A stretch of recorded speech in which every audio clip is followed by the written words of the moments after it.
make the sum equal to sum sum.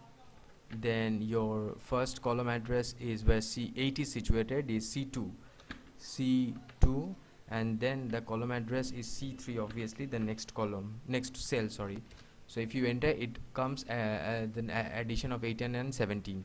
Now suppose I am providing one more value 6 and one more value 9 and one more value 7.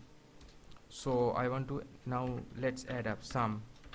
Now if you have more than two cells over here in Excel, then what you will do, you will write the name of the first cell, that is where 8 is present, that is C2 I think, yeah, and then give a colon and then the last C8. So actually my friend, colon here means a range that you want to take. In that case you don't need to give a cell having number having in series a number in all the 100 or more than cells. You just give the first cell address, provide a colon, and then the second cell address, and then in this way you can easily 56 8 and 9 8 and 9 plus 17 plus 6, yeah, 56 yeah, 56 is all over the. So this is all the way, all the, so this is all the session.